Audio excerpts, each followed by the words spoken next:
If you're someone who's pretty sensitive and you find it easy to walk into a room and know what's going on for people, or you're someone who quite easily merges with someone else's energy, where you have a hard time differentiating, like what's going on for you and what's going on for other people.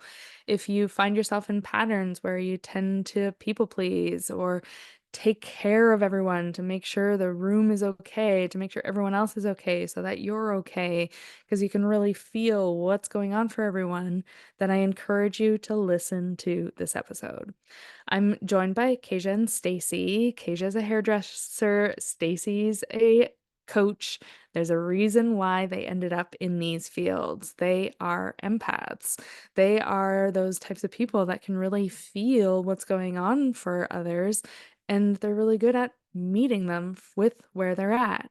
In this conversation, we speak to the gifts and the challenges of being an empath while also really looking at how our developmental trauma, our upbringing, how the way we developed really impacts how sensitive we may be.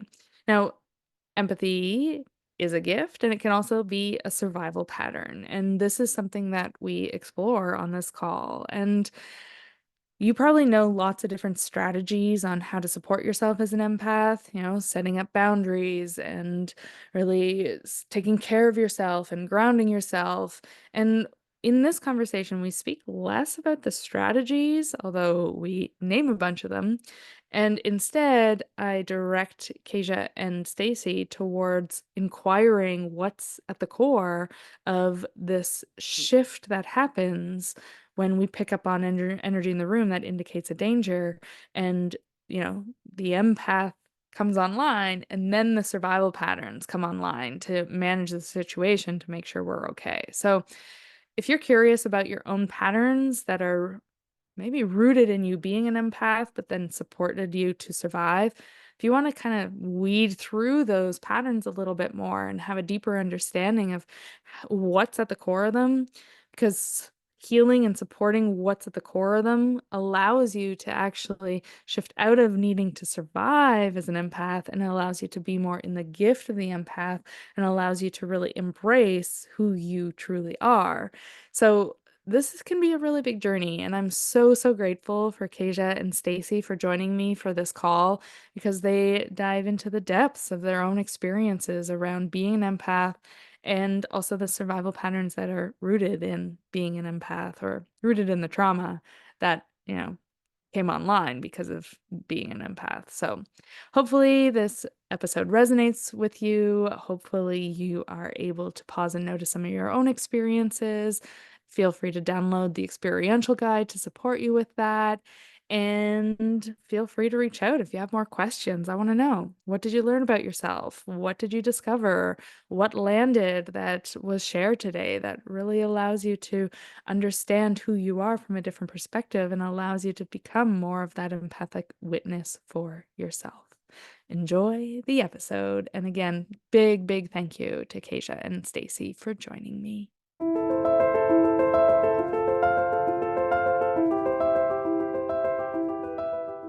But to start, because we all feel a lot, I want to even invite us in this moment to check in, to notice. So for me, for example, I'm noticing I'm leaning forward.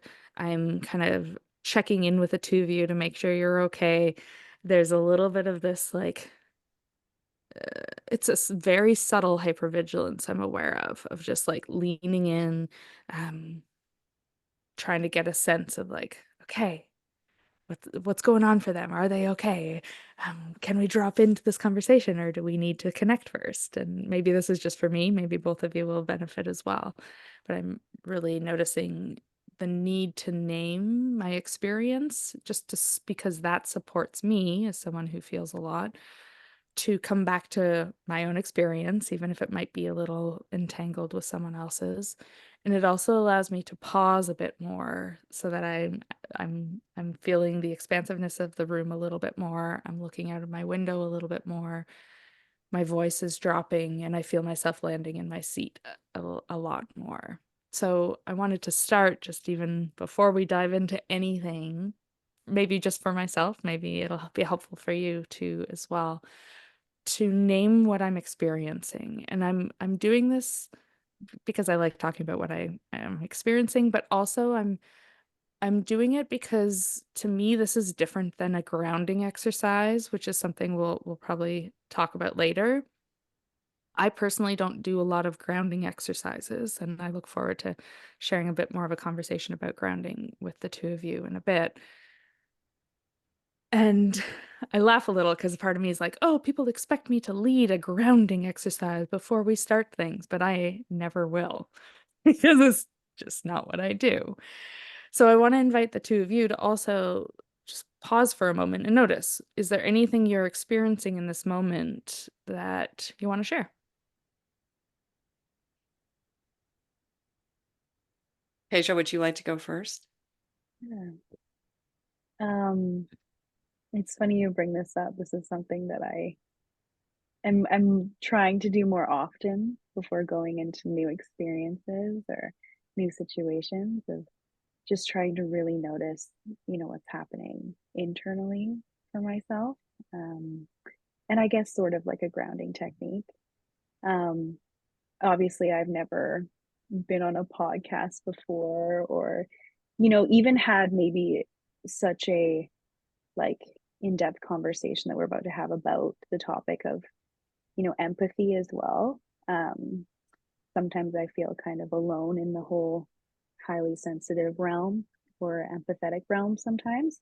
So I think for me a little bit of nervousness um, today because I know we're gonna get into it, which is also very exciting for me too because I love to talk about this kind of stuff, but definitely a little bit of nervousness for sure. Are Yeah. you are you able to share how you notice the nervousness? Oh, for me, it's always a little bit of tightness in the chest and the stomach. Definitely. That's where I notice it the most. And I usually am just having to remember to breathe through it and not do those sharp, quick breaths, but more deeper inhales and exhales for sure. Yeah, awesome. I love that you bring that up because here's the difference in between like trying to make your system not be nervous Mm-hmm. versus acknowledging the nervousness, Mm-hmm. right? And we'll get into this when at the end of the podcast when we speak a little to strategies on, for example, staying grounded or uh, not getting so entangled in other people's things.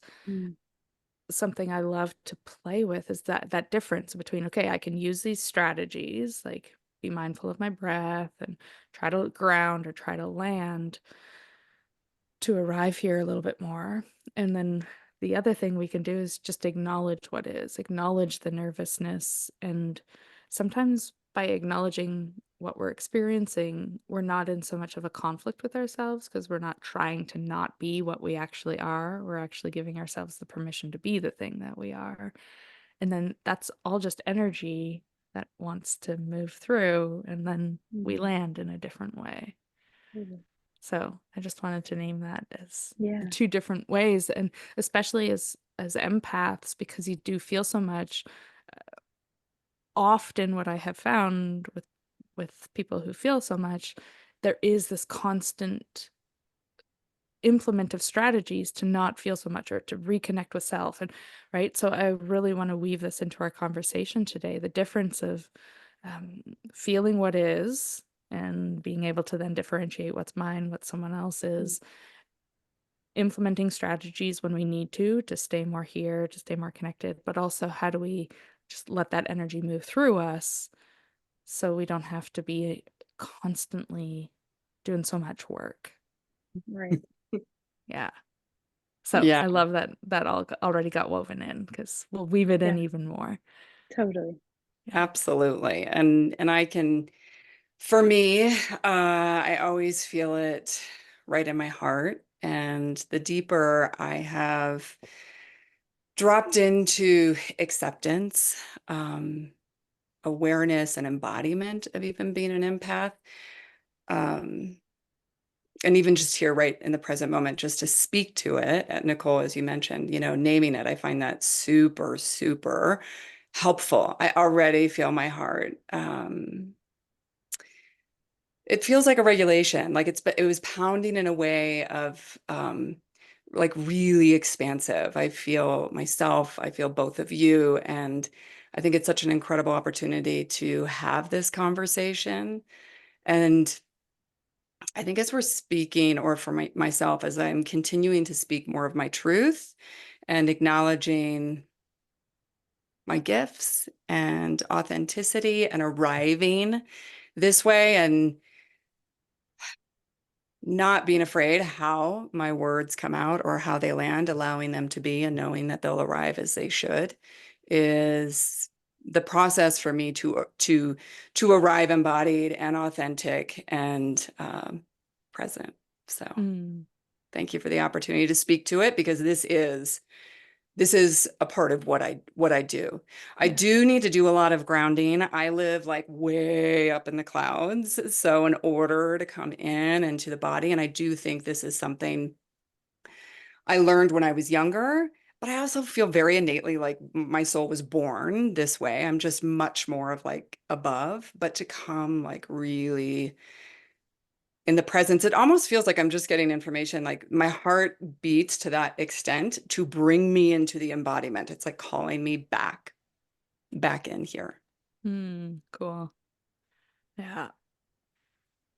There's so much in what both of you shared. So I'm excited to dive into the conversation even more. And I really want to have us notice the different parts that are at play, right? The part that wants to float away, while the heart knows that there's so much information there.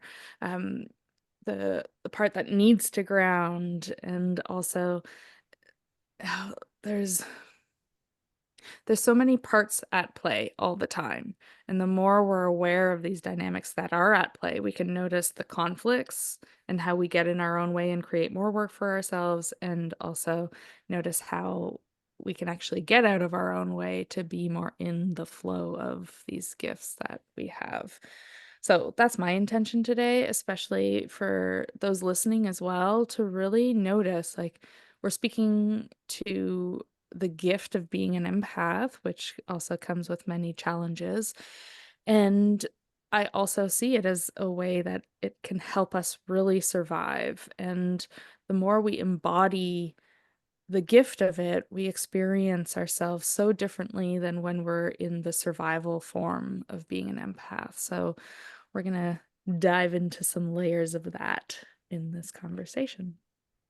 So, to start, for people listening and for us to also get to know each other a little bit more, I'd love to know, like, what is it that you experience that connects you with being an empath? So how do you live your day to day that really shows you, like, whoa, you've got this gift of being an empath, or the challenges, but whatever shows up. Okay, I'll drop in first. Um, I was unaware till my early 30s that I was an empath. I labeled myself a lot of things.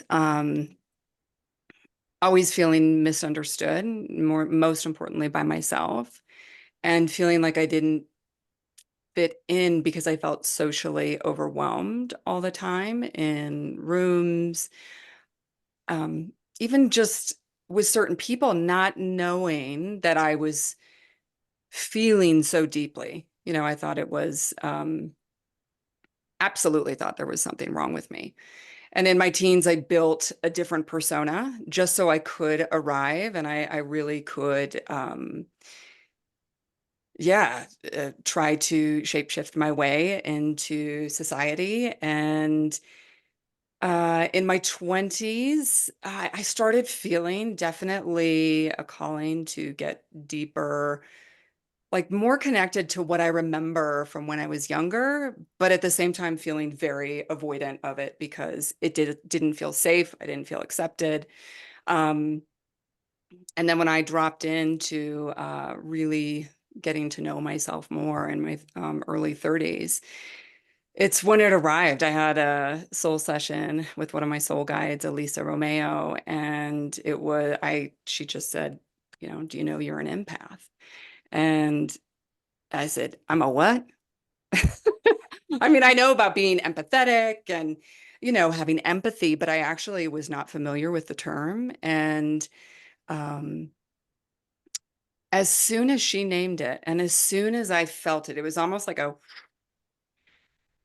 it was like a missing puzzle piece that, um, not that I need to have something to define me, but it made me understand that I'm not broken and that there are a lot of tools and modalities that I can learn to be able to embody my being empathic and really arriving more present and connected to like my authenticity with being an empath. And that was just the beginning of my journey. And so now it's very innate, it's very accepted. I speak to it often with anyone who's open to hear. And for those, there's just kind of a silent unknowing, and I can just smile and receive and also really work on my boundaries. I find that it's an incredible energetic workout for me. So I'm 44 now, and I feel I've been in consistent relationship and acceptance with being an empath. And I find it to be much, much more of a gift than a hindrance of what I felt it to be when I was younger. Can you share a little, Stacey, on what do you notice? Like, what do you experience as an empath? How does it take shape? I'm trying not to use too many words so that you can Hmm. fill in the gaps there, but yeah, what's your You life know, like then? Yeah. yeah, it arrives for me as an innate knowing. It's an intuitive flow. And it's interesting because when I described the heart, how it presents itself for me, just arriving in this conversation right now. Um, I have felt it so many times before because I feel it physically. Um, I feel it in my emotions. I feel a natural magnetic draw. I can tell even without spoken word, like a magnetism and a safety.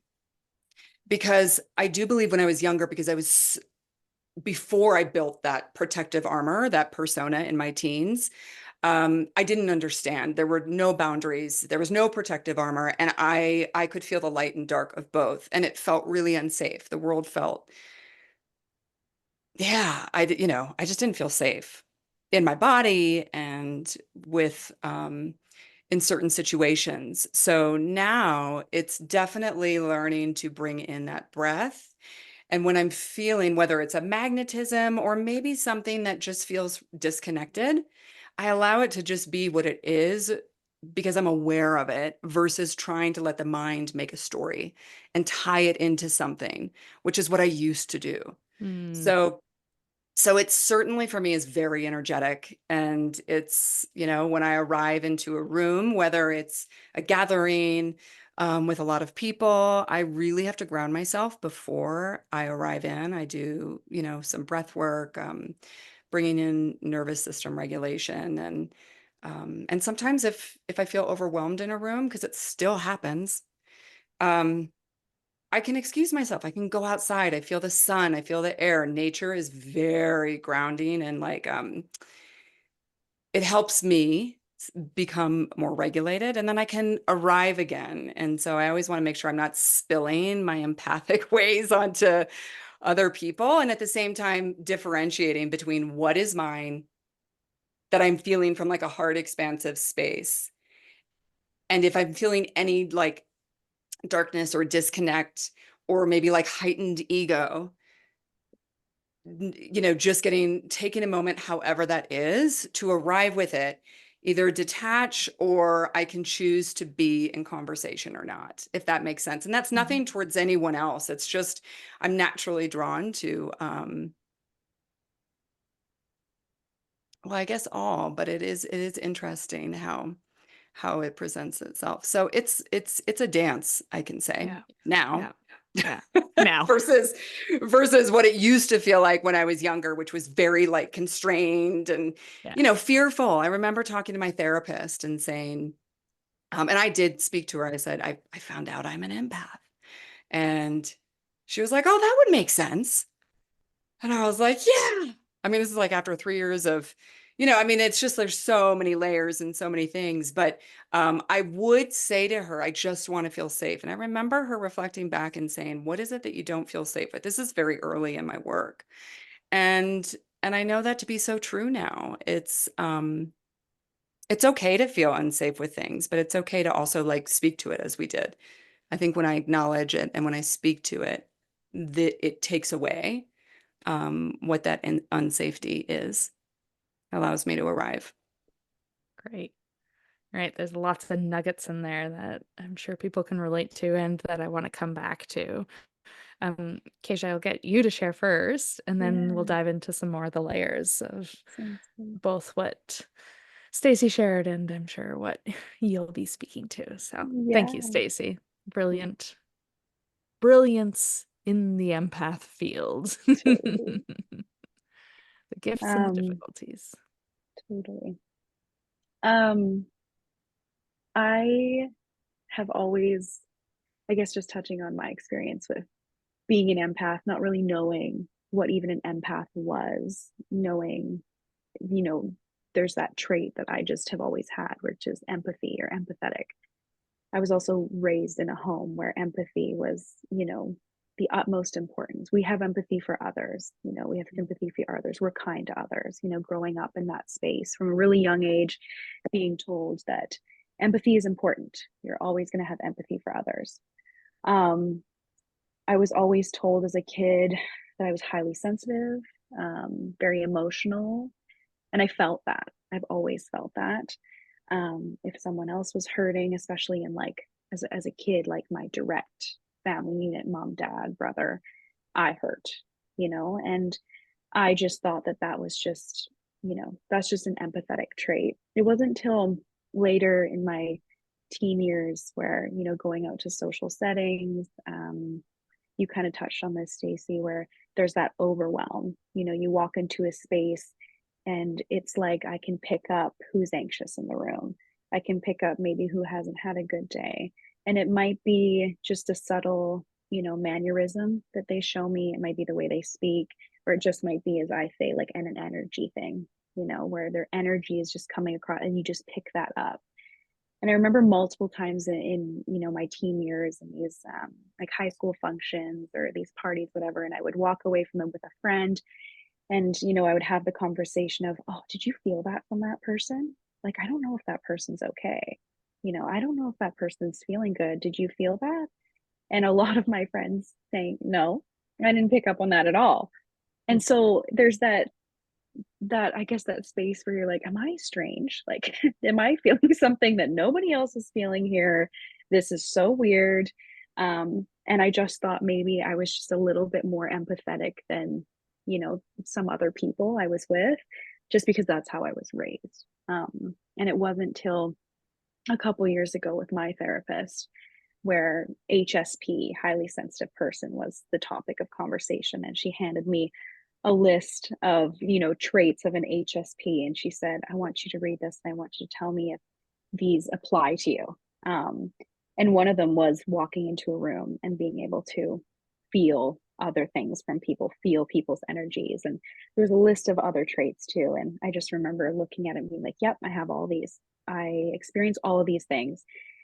And it wasn't till, we started talking more and multiple sessions later, she said, I think you're an empath. And what does that even mean? I know I'm empathetic, but what do you mean an empath? I didn't know you could be, I guess for lack of better words, like Stacey said, defined by it. But it was comforting in a way because there wasn't any time like experience before where I walked away from a social interaction and maybe took something on from someone or took someone's emotions on or what they were feeling so deeply and someone could relate to that I was with. Oh yes, I also took that on, or oh, that also affected me, or I thought about that 5 days after the fact, and really sat in it. And now more so in, my later 20s now, where I'm doing the work and I'm doing therapy, and I've been coined an empath by my therapist and really notice it now. And I mean, the gifts of it, of course, but now I'm kind of on the journey of looking about how I show up relationally to people, platonic or not, how that comes to play, the type of people I may attract because of being an empath. And I'm still in the space of that journey of creating like the armor, like Stacey said. I never really built that armor as a kid. So now it's more so I'm in the space of wanting to build that armor, and in a space on my healing journey and my work with my therapist, especially, of you need a little bit of armor. When you're this type of person, there's that good kind of armor, and there's that balance of when to put that armor on and maybe when to take it off, and when to know when that comes into play. And that's like the big journey for that I'm on currently. And actually just in the last probably year, noticing that I need to find some balance as well with boundaries, right? Boundaries are such a struggle with empaths, and they Mhm. feel almost, from my experience personally, they feel wrong. Boundaries are wrong and they don't make you a good person, which is a total narrative that I've at least made up in my mind. And I know a lot of, empaths struggle with too, reading the books and listening to the podcast talking about this subject. A lot of empaths struggle with boundaries and struggle with that narrative of, I have this gift of being empathetic and I have this, so I should be using that. I should be using it and expending it and giving it out, but to what expense of ourselves? And that's the big one. Yeah. Beautiful. Something Mm. that stands out in what both of you are sharing and that I want to invite listeners into if they can relate to, being sensitive, picking up on information, being maybe they don't even know yet that they're an empath, but I'm always curious about patterning and how something arises, because what happens afterwards often then becomes how we might survive the situation. So there's a few things like Stacey, you said, you then put the armor on when you were younger, put the masks on and kind of tried to fit in to navigate society because you felt like you weren't accepted, you didn't belong, all these layers there, right? So it's like, how do I mold myself to fit in? And Keisha, you were like, this is what I have to be. This is what I'm modeled. This is Mm. how I'm supposed to be in the world, right? So there's something I'm curious about in this, in the gift of being an empath and then the patterns that follow it. So I want to explore that a little. Are you both open to exploring that a little? Yeah. Okay. So it might not make sense yet, but what I'm drawn to is when you bring awareness to the quality of being an empath, to me it's like the attunement to what's going on in the energies of the world is on, right? There's this like radar that's on and the information is being received. So to me that's kind of like the first stages of being an empath. There's information coming in that not everyone necessarily has access to, even though I will side note say that I believe everyone can have access to this information. We're just disconnected from it or really in the extreme of feeling everything. There's a layer of a spectrum that I'll speak to in a bit. Can you both relate to that kind of like the antennas are out, the feelers are out, Mm. you just know what's happening, right? So to me there's a flavor to that. There's this, to me it feels expansive. It feels like I'm connected into a field and I can kind of pick up on the information or the vibration or the signals that field is kind of projecting, or it's my projection of it, but the information that's kind of coming through there. So both of you can relate to that. Yeah. Anything you want to add to how you feel that those beginning flavors of like the knowing, really? agreeing with you. I also want to leave space for Keisha to be able, I don't want to, I'm like, do I'm I leaving drop in? space for you. Yeah, spaces I can know, I'm be like, edited out yeah, too, so it's no big deal. Hold. This I'm is when leaving we all space for arrived. Stacey. Yeah, she's leaving space Yeah. for me. Who's gonna go here? This is So also funny. this is common of a trait for an empath, right? Yeah. It's when you're speaking to, I don't know, Keisha, if you can relate to this, but I'm very much, or I would say used to be, and I'm still in working with it, but a Mm. people pleaser and really Yes. wanting to make sure that everyone has their time and their place and that things 100%. are, um, and there's part of me where it feels so true. And like you said, I love to give in Mhm. that way, but we also have to have those boundaries so we don't give so much of ourselves that we're depleted. 100%. Yeah. Um, and so, not that that's what's happening here, but as you and I are both kind of allowing for a little space for either of Yeah. us to step in. But yes, Nicole, I would absolutely agree to, I think it's a really good description, especially if there's some people too who um, are listening to this and they're not empaths, but they're in a relationship with an empath. I think this is Mm. very helpful to bring in tangible, digestible words and visions that gives a little bit more of an understanding um, of what it's like for us. It's like, yeah, having that antenna, that radar that's just like always expanding and going. And yet it can feel like a lot, at least Mhm. for me. Yeah. And and again, that's where that discernment comes in. And typically it's always for me just coming back into my body. I just need to come back home to self when I'm feeling overwhelmed from being overly sensitized. Mm. Um, and I have to drop into one of my practices, tools, modalities to do that. And I'm like, okay. And then I'll typically journal or write something out or pull cards. I mean, it depends on where I'm at. But because sometimes there's information that is asking to come in, but I never it's hard to get clear on what it is when there's so much. Yeah.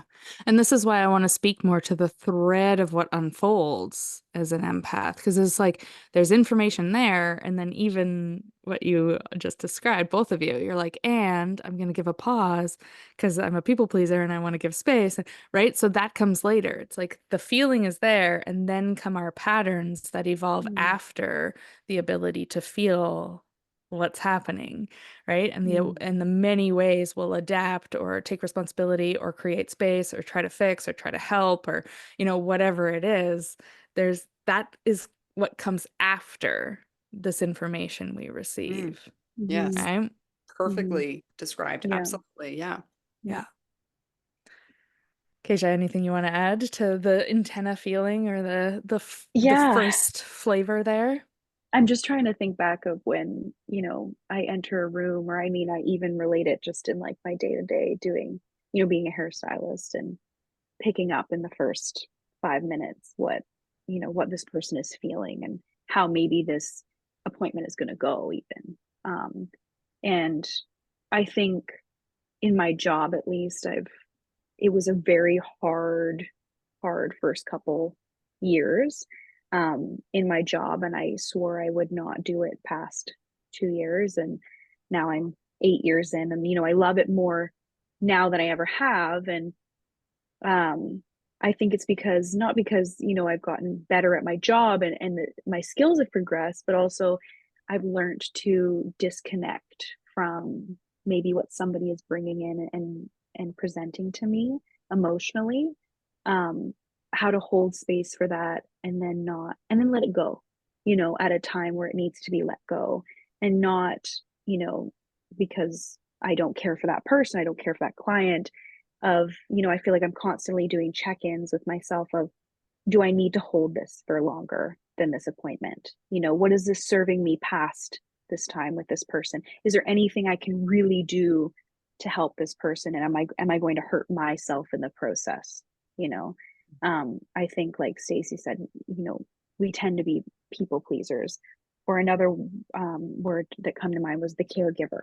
A lot of times empaths have maybe up in a home where you're the caregiver, or you've been brought up and taught to be the person that kind of regulates everybody and keeps the peacemaker, you know that more so in my experience personally.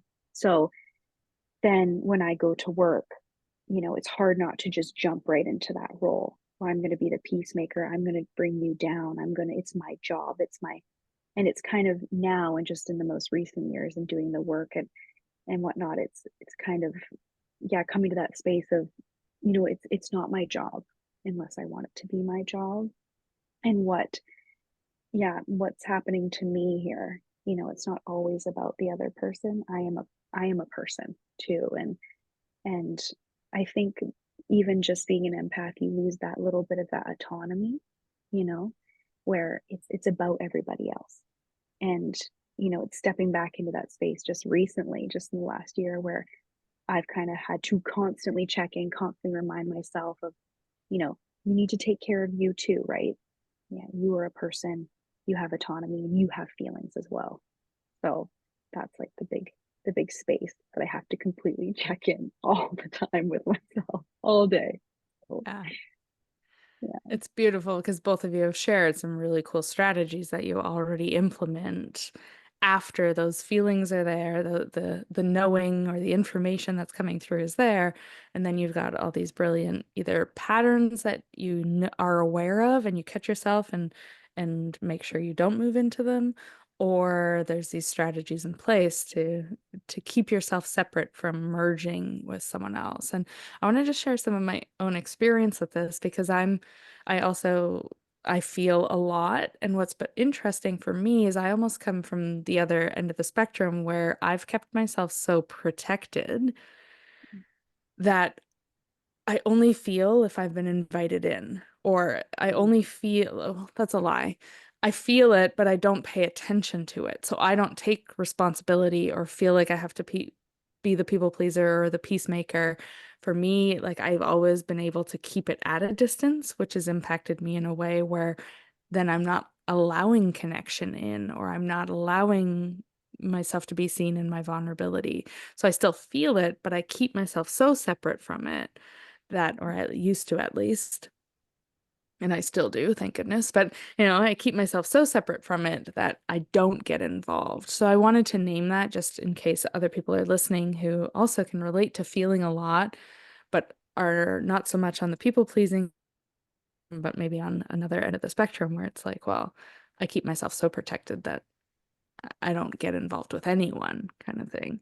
mm, Uh, and for me, like the information when it comes in, it's like the information is there, and then I can either shut it off because it's not mine to pay attention to, or I follow it and I pay attention to it if especially for me now, it's like if I'm welcomed in, like let's go. Let's dive into the depths of this because I can feel your whole history in the room here. So I just think it's so beautiful to have this ability to feel, and those that um yeah are listening, I want to just invite us all to notice what are our patterns right after we get the first senses of something. So I spoke to kind of this, the radar's on, the information's coming in, and if we were to slow it down, I want to see if we can all notice what comes next. So let's play with this. But Stacey, you mentioned like walking into a dinner party or going into a group event, right? You'll do something to prepare yourself. mhm. I want to almost invite us all to imagine ourselves about to walk into a group event and to notice how our system responds to that idea. Because, grounding yourself, doing all these things is like the strategy to not take on everything. But I want to see if we can almost like tease it all apart and see what happens in our physiology, what happens in our response to the idea of connecting with a group or even just one other person, because that's going to give us information on the patterns that we have that have evolved because of our ability to feel. So you choose if it's just like connecting with one person or connecting with a group of people. Is there anything the two of you notice that shows up at the idea of walking into a room to meet someone or a group of people? Just right now in this moment, what shows up?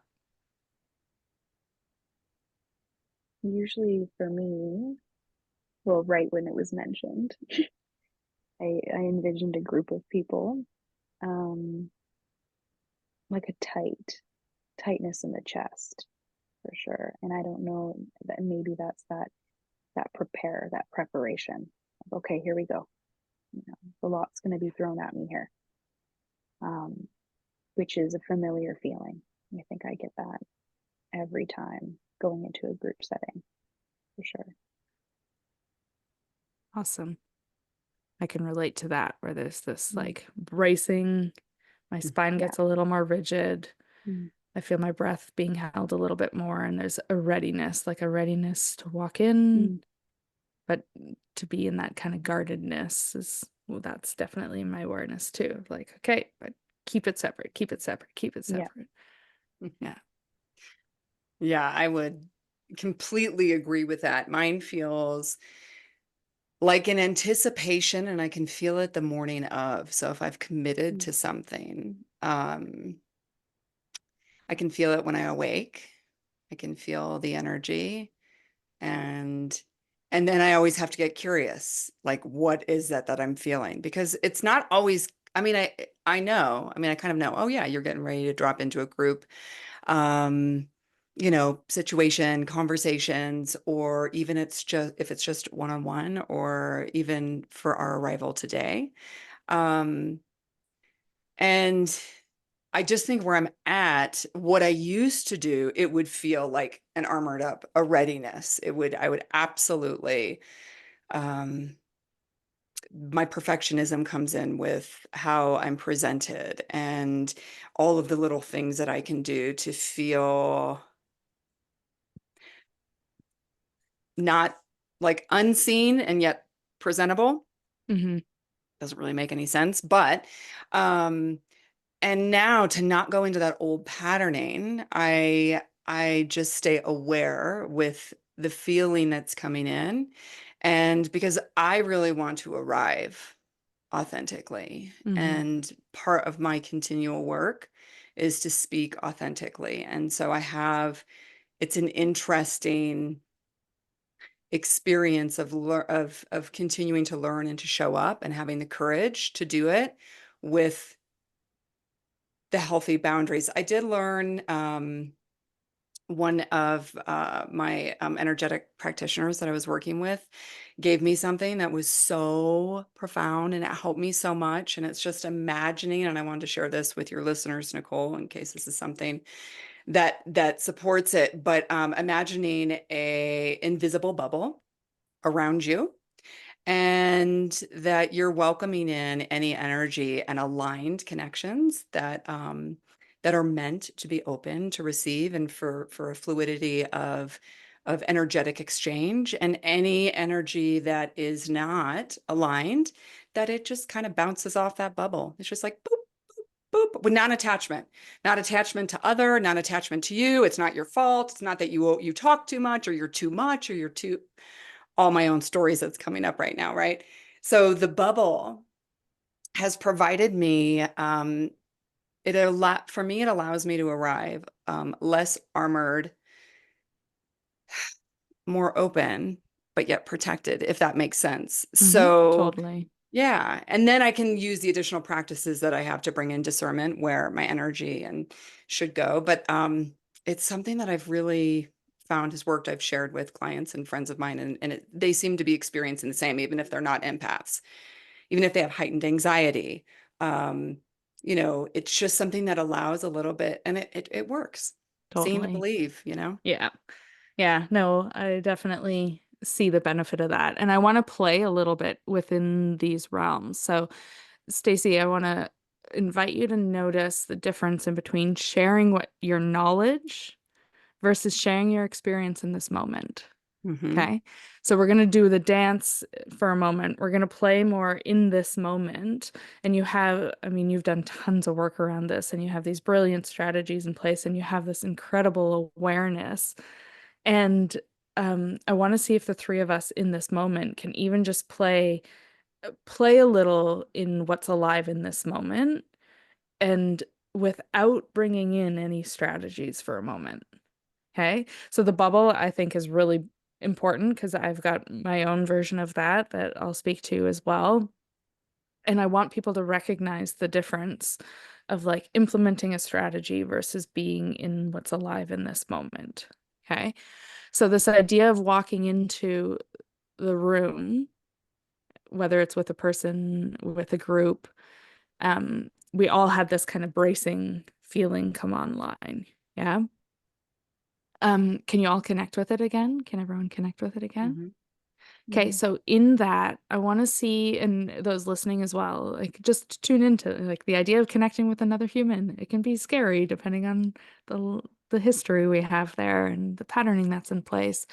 I want to see what shows up at the idea of a little tiny bit less of this bracing and protection where we all expressed.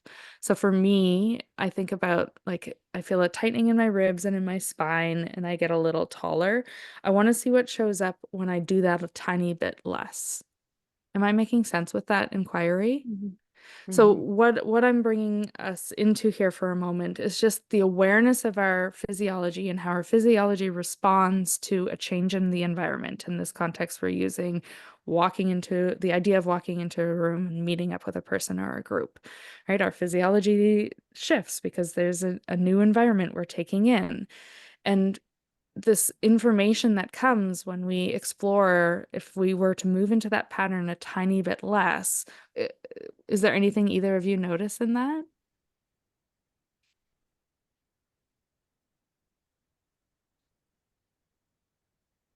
Keisha, do you want to go first? I'm just trying to imagine, Yeah, right before walking me too. I'm into with a you. group setting. Okay, so it might be Um, hard to grasp. It's okay if it's hard to grasp. So, and because we kind of, I'm trying to soften. That's the kind of what I'm kind of Ooh. imagining is like yeah. going into a situation where I kind of know it's going to be a lot, or I know it's going to be a lot of information. I know that this is going to be a lot emotionally, like taxing, or maybe I don't. Um, and I'm kind of trying to sit in that space of where I'm very quite tight, or like Nicole said, tall, and just kind of, okay, here we go, bracing. I'm trying to almost picture myself softening. Okay, let it go. And I don't know if that's, yeah, maybe just a space of trying to embrace, okay, this is what it is gonna be what it's gonna be. You know, you don't have control over, what information you're going to be fed here, so just trying to almost get into that space in my body of tense, and almost practicing, um okay, now soften, it's going to be fine, you don't have control over this, because I think there's that sense of that tightening, or that bracing for impact is like, I want control. Maybe if I tighten, maybe if I brace, I'll be safe and I have control. But it's almost that softening comes from a place of, you don't have control, and that's okay. Like, just go into this completely blind. You're fine, you're still safe. So I'm trying, in that moment I was trying to, okay, tighten up, okay, let it go. Which is a hard thing to do. um And this is where and it would take so much practice. we can actually inquire instead of needing to let it go. Let's Mm. notice what its job is, Mm. right? So to me, when we notice ourselves moving into one of our patterns or when into the protection in this context, which makes sense because we're getting ready for so much information to come our way, it's kind of like, how can we notice that bracing or that anticipation or that onness while also noticing it serves a purpose? It's, anticipating a lot of information coming our way, or it's anticipating being bombarded with energy or all this, yeah, however we might be receiving it. So we can play with softening it, but again, I want to come back to what I said at the beginning, how there's going to be lots of parts present. Mm. There's this shifting into the, whoop, okay, I got to get ready. And then there's another part that might be like, okay, no, soften. It maybe won't be that bad. Let's try to do this a different way. And I think that's a really cool way to kind of play here. And I'm going to invite you to try something slightly different. For anyone who's listening to also notice, like, are you trying to change what you're experiencing? Or Mm. can we notice the intensity of the the preparing, the bracing, but also what happens at the idea of turning that down a little. So for me, if I think about coming into a room with a little less of my readiness and my bracing, there's a sense of fear, there's a sense of vulnerability, there's a sense of it being too much, there's a sense of, who am I without the bracing and the mask? So there's those flavors that are present that are different than the softening. Can you see the differences? Mhm. Does that make sense? Mhm. So the softening is almost like a strategy as well. The strategy of Mhm. softening or the strategy of grounding or the strategy of preparing ourselves to walk into the room. And the reason why I'm kind of wanting to tease this apart is because I think all those strategies are important to support us. And the more we heal and shift the fears and um, the things that are, how do I want to say this in this context? The more we kind of shift out of the fear, I'll just leave it at that, the more I have a stronger sense of self, and the less I'll need to soften, ground, set up boundaries, set up bubbles. So it's kind of like I want to speak to this because I think all the strategies that we'll speak to are important, and doing our healing, which both of you have expressed amazing experiences around, allows us to have a stronger sense of self and a stronger sense of where we end and where other people begin. And then we don't have to be as protected from the information. That bubble you Mhm. spoke to, Stacey, it's always there. And the more we have a stronger sense of self, the stronger that bubble is to keep ourselves separate from each other while also interconnected, right? So I'm being a little cheeky here in my teasing apart the difference in between strategies versus like, well, what can we actually do to support ourselves to heal so we can really embrace being an empath without having to work so hard to be the empath, Mhm. right? Which both of you have already expressed you're doing through the healing you're doing. I'm just adding another little cheeky piece to it here. Anything the two of you want to say to me being a little cheeky here? Well, I love what comes through for me um, is just us empaths are very good at strategizing. hmm As we're having this conversation, I'm just like, wow. Um, Because you had to be, right? Like, yeah. because often what happens, so I'll just speak a little briefly, if you don't mind, Stacey, to developmental trauma, right? From a developmental perspective, and it's not always trauma. Like Keisha, you described, like you learned how to be the empath. It was enforced on you, like be the Mhm. empath, right? Be empathetic Mhm. to people. Mhm. But often in those earlier years, if we don't necessarily have a strong sense of self, we are so consumed by what everyone else is feeling. We don't know what's ours. We don't know what's someone else's. And it's really challenging for us to know, who am I? Where do I begin and other people end? Or where do I end and other people begin? Right?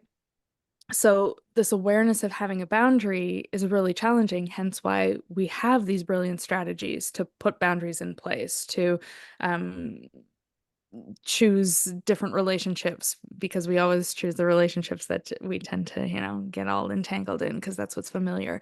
We make all these different choices and strategies to try to support us, but we're not healing that lack of clarity of who am I as self, because our boundary and sense of self was never established. So there's a good reason why so many strategies are in place for a lot of empaths, especially if it's rooted, or if there was a lot of developmental trauma in the journey of it all. So the strategies are there for a reason. Carry on.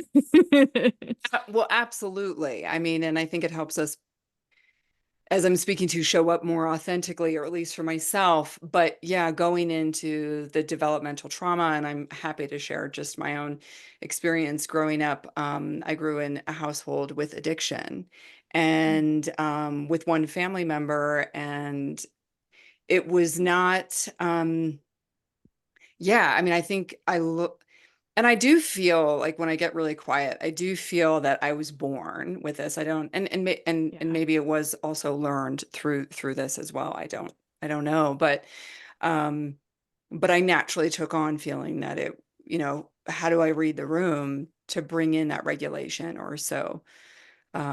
And whether the substance was present or not, it also was just always walking on eggshells. And so it could be, it was just the personality in itself was so big. And yet I remember my sister and I just both having protecting each other and showing up and also trying to be the good girls. And Mm, yeah, and so as I unpacked that through therapy and kind of working through that, there absolutely is a healing. But I think going back to it and you naming it and bringing it forward is a deeper awareness for me to notice that there are still very much threads that are attached there for me, from my mm, experience, from my childhood, and seeing how I bring it forward into the now and into the work that I do. And my reasoning why is a depth of, um, freedom, that it's not my responsibility for others. And yet I so deeply feel everyone and care so deeply, Keisha, like you were saying, the caregiver. And so it's mm, really fascinating to kind of peel all that back. So yeah. Yeah. And that's one of my um, intentions in this call is to like, let's be aware of the patterns that exist mm, that support us in our empathy, and how do we heal what's at the core of a lot of those patterns so that the empathy can be embraced in such mm, a different way where we don't need as much strategy to do so. Mm-hmm. mhm. Yeah. I just want to touch on, if you don't mind, what Stacey said, and that developmental trauma, or how maybe empaths are born, or are people pleasers, or are caregivers.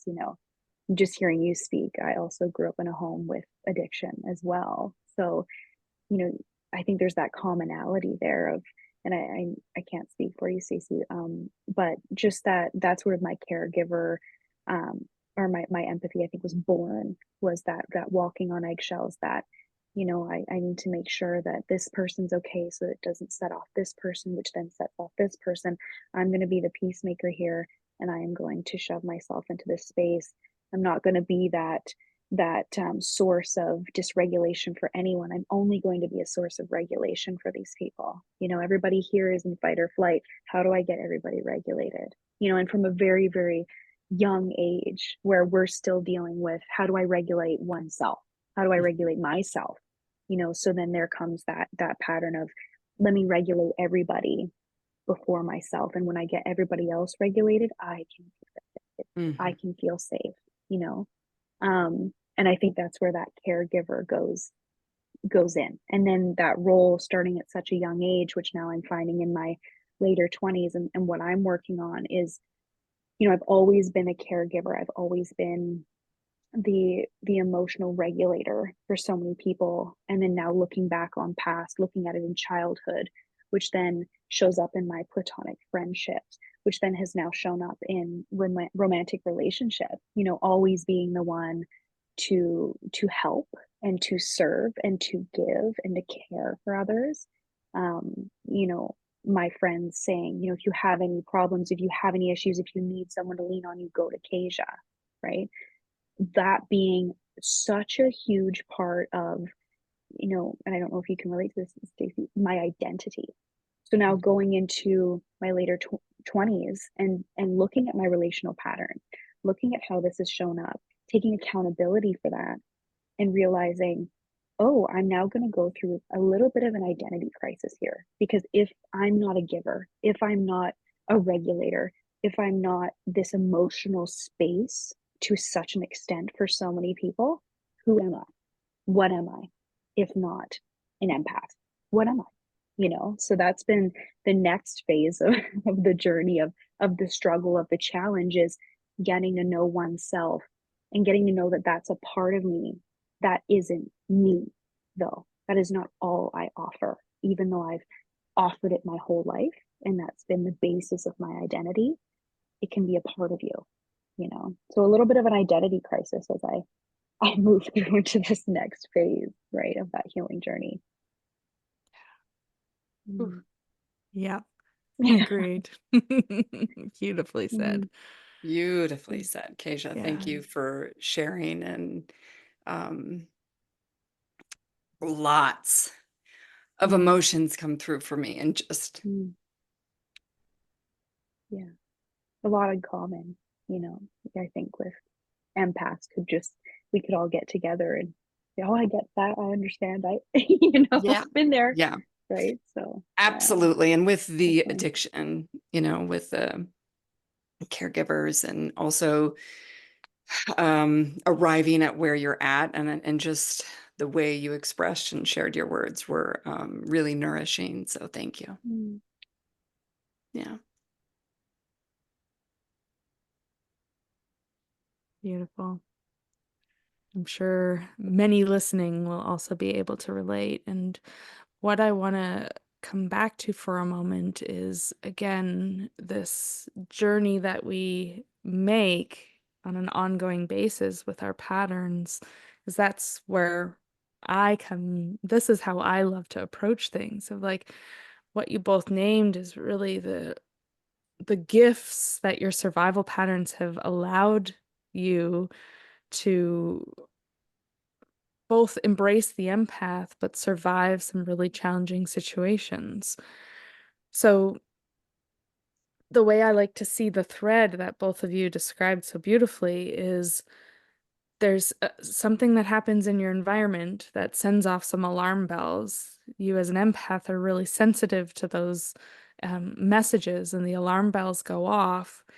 And then all three of us experience that tightening, that like, whoop, okay, get ready. And then if we probably would have continued to explore, that's when the next patterns unfold. The people pleasing, I'm walking on eggshells, but how do I need to be? What do I need to do to downregulate everyone, to support the dynamics that are at play, right? Those are the later patterns that were developed and formed as a result of those alarm bells going off, you sensing the danger, and then having this brilliant ability to not only read the room but can impact the flavor of the room or what was going on in the room. And this is where I love to really explore the patterning and the way our physiology changes, the way we energetically shift, the way we really transform who we are. The more we can tease all that apart, the more we can heal that fear that you experienced so long ago when your environment was unstable. And when that fear shifts and transforms, and you're no longer perceiving the environment as something you always have to be on and ready for, um, then the empathy can show up in such a more expansive way, which to me, I'm really seeing in the two of you, right? It's like the healing is happening, which is allowing you to really embrace the gift of being the empath and having it not so rooted in survival. It's really rooted in maintaining more of a sense of, oh, who am I now if I'm not the person that's just constantly navigating what's happening in the room? So I'm celebrating you both in this journey that you've been on and will continue probably to be on for the rest of your life. And what I want to invite is, like, how do you get curious about what hap what happens before the bracing? Because that's that indicator that your nervous system's sensing there's some sort of threat here. And this is where it happens so quickly, where the antennas are out. I'm sensing what's happening.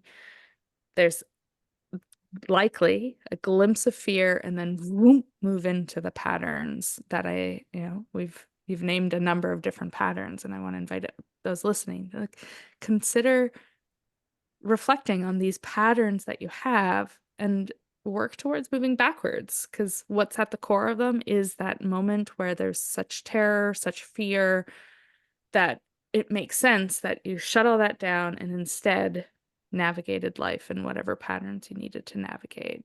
And when you work through that piece, it really allows us to land back into that sense of safety, that sense of connection, that sense of self, that allows us to really embrace who we are in a different way, even if who we are is unknown, because it's so different than who we were when we were showing up in these other ways. Yeah. So another way to work with it. Love it. I love it. Nice. Yeah, it just invites more curiosity for Yeah. me, and to be Mm. more, instead of It's almost for me the way I receive it, instead of being more attuned with, well, you're an empath, now brace, and how are you going to do it? It's what you've opened up for me, Nicole, is like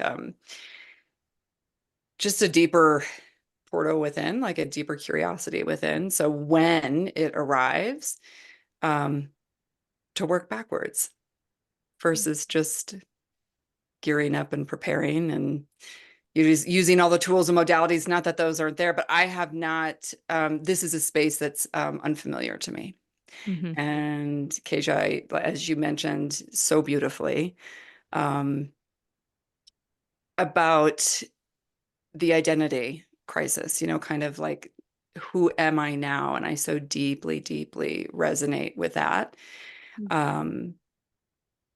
Yeah, because it is something that is so innate for us, and yet um, it's not all of us, right? It's not all Mhm. of our purpose and reason and why. So how do we blend it?